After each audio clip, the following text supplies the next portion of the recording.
We didn't vote for the hostile environment on immigration, yet every single one of these disastrous decisions and more has weakened Scotland's economy, damaged our public services and led to the cost of living going through the roof.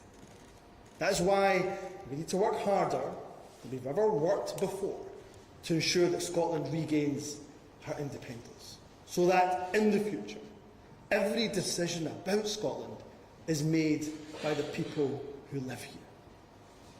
Friends, the UK is heading down the wrong path. Of that there's simply no doubt.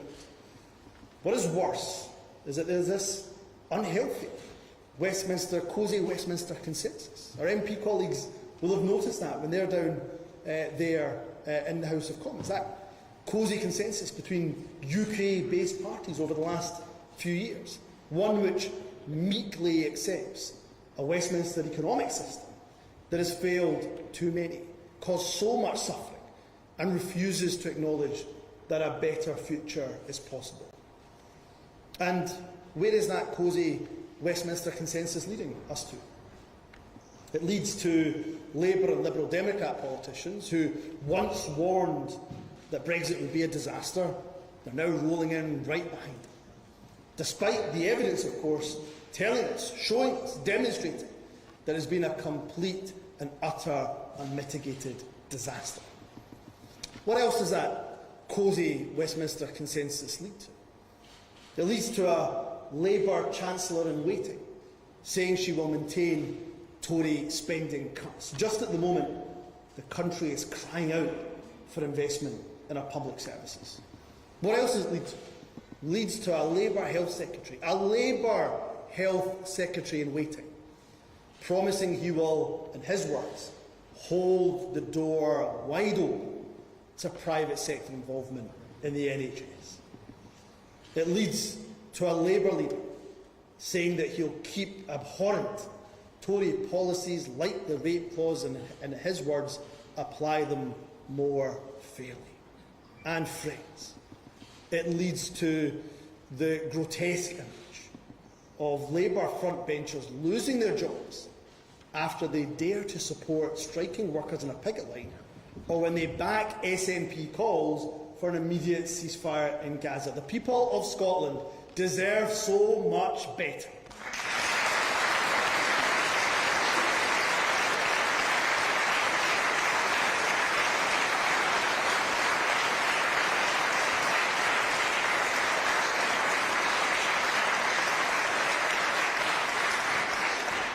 Time after time, when people are looking for leadership, Labour under Keir Starmer, well, they're just posted missing. It's only SNP MPs that are willing to break that cosy Westminster consensus and to speak out for what is right and to ensure that our country, that Scotland's voice is heard. There is my good friend Stephen, who every week holds the Prime Minister to account on the real issues of the day. It was Joanna Cherry, who led the charge against Boris Johnson's disgraceful and unlawful attempts to shut down Parliament. It was Alison Thewlis, who forensically and relentlessly campaigned against the cuts to child benefits and the abhorrent rape clause. It is our very own Marion Fellows, who for years has tirelessly pursued the UK government to deliver justice for sub-postmasters caught up in the Horizon Post Office.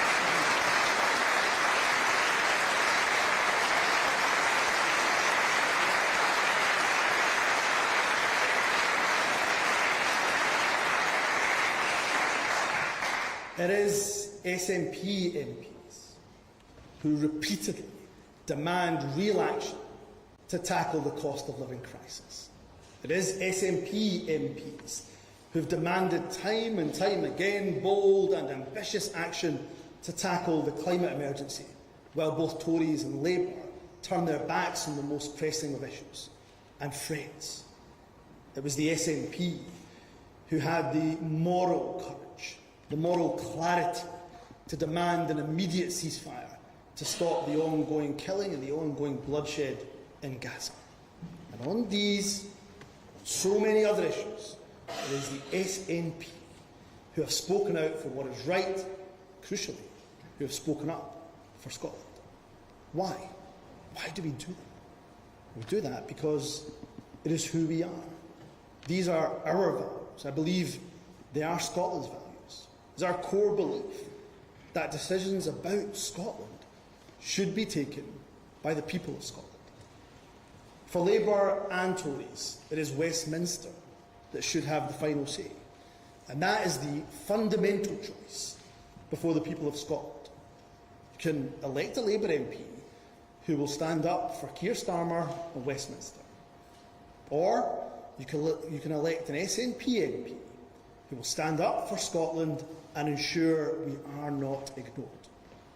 Friends, I don't pretend that the SNP has achieved everything that we have set out to achieve, but I am proud of what we have delivered for the people of Scotland in the face of extraordinary headwinds over the years. See, we believe in a social contract for the people.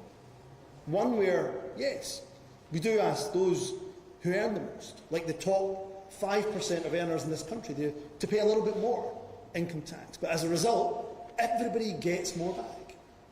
And when we get out there and campaign, you begin to realise just how many people have benefited from policies introduced by the SNP. People that may not have the Twitter followers or even the media contacts to share their stories. But you know what? Those people's stories, their experiences, are just as important as everybody else's.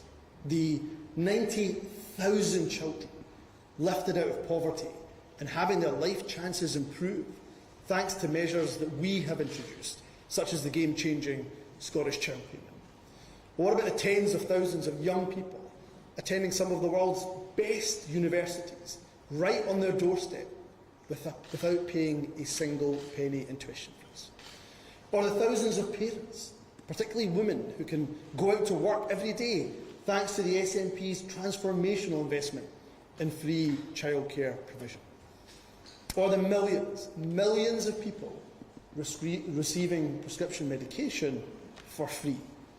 Or the majority, let me repeat that, the majority of people in Scotland paying less income tax than they would elsewhere on these islands, thanks to the SNP's more progressive approach. Or indeed the council taxpayers, who are paying hundreds of pounds a year less in council tax than they would be in Tory-run England or Labour-run Wales. Every one of these investments is, in its own way, changing lives for the better. It's a down payment on Scotland's future. Investments in our people, which ultimately make our society and our economy stronger. But continued Westminster austerity, whether that's Tory or Labour, puts vital social policies like these absolutely under threat. And that's the real tragedy. It's the real tragedy of Sir Keir Starmer's leadership, or lack of it. With Labour leading the Tories 20 to 25 points in the polls, this would be the time for Keir Starmer to be bold and to be radical. Instead, he spends his time just attempting to neutralise Tory attacks by imitating their policies. As Prime Minister, he's wedded to the same failed Brexit-based economy that has caused such damage to our businesses and to our people. That's why every single SNP MP elected will fight against Westminster austerity, regardless of whether that's Tory austerity or Labour austerity. Friends, Keir Starmer doesn't need Scotland to win the election. Scotland needs SNP MPs to make sure that we are not ignored and that Scotland's voice is heard. So my offer to Keir Starmer is that where we can, we will of course work constructively with a future Labour government to introduce measures for a fairer country. Let me give you some examples. We'll do everything we can to prevent any further Labour backsliding on green investment. We'll fight to protect the NHS from creeping privatisation at Westminster. We'll work with Labour if they want to end the two-child cap, to lift children out of poverty. And if they're open to it, we'll share our experience of how we introduce the Scottish Child Payment, and so that the UK government can introduce a UK-wide payment for children. Although it's of course not for us to determine what is in other political parties' manifestos. I believe that every party standing in this election should make a commitment to introducing a child payment, just as we have done. It's been transformational in our efforts to tackle the scourge of child poverty here in Scotland. So we stand ready to share that experience with anybody else looking to introduce such a measure. But friends, our ambition goes far higher than simply trying to protect Scotland from Westminster. Page 1, line 1 of the SNP election manifesto will say, vote SNP for Scotland to become an independent country. And why? Why? Because of our core belief that every decision about our country should be taken in Scotland. Because Westminster doesn't work for us, doesn't work for Scotland. And so that any elected Scottish Government has the full range of powers needed to build the kind of country, to build the kind of society that we know is possible. On the issues that concern most people, their standard of living, that need for independence has never been more urgent. Far too many people completely failed by this UK economy. Wages stagnated, inequality high, investment low.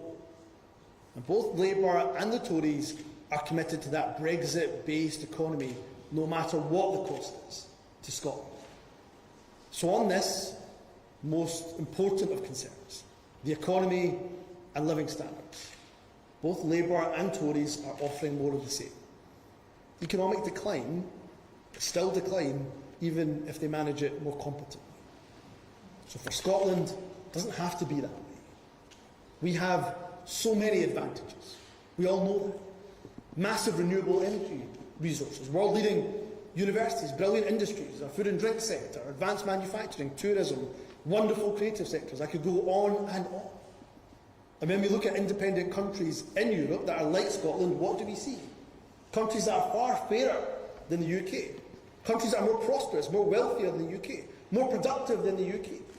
So with all of our advantages, with all of our human talent, with all of our gallousness, why not Scotland?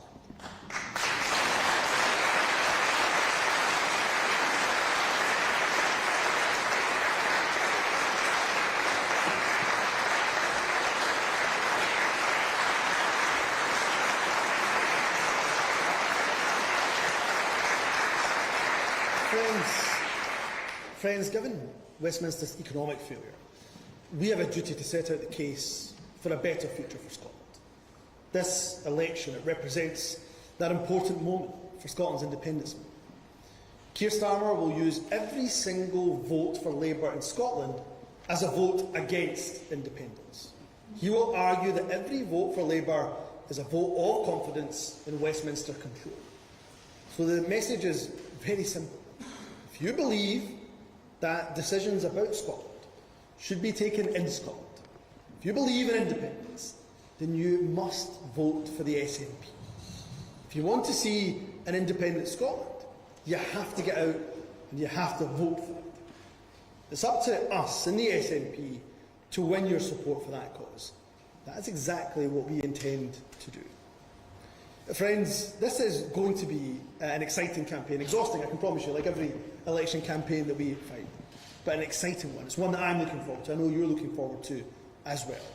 And over the next few months, I know that you will join me in working harder than we've worked before to win the support, to win the trust of the people in every single community in this country. See, I'm proud to lead a party with a record of delivery and the vision for a more prosperous and fairer future for Scotland.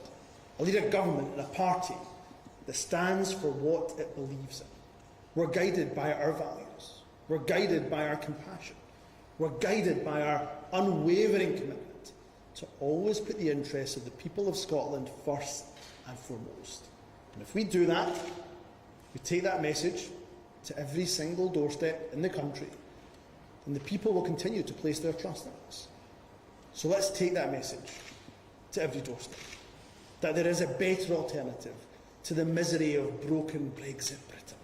There is hope as an independent nation taking her rightful place in the European Union. So let's get out there, let's win this election, let's make Scotland a better, fairer, greener, more prosperous nation for everybody. Thank you very much.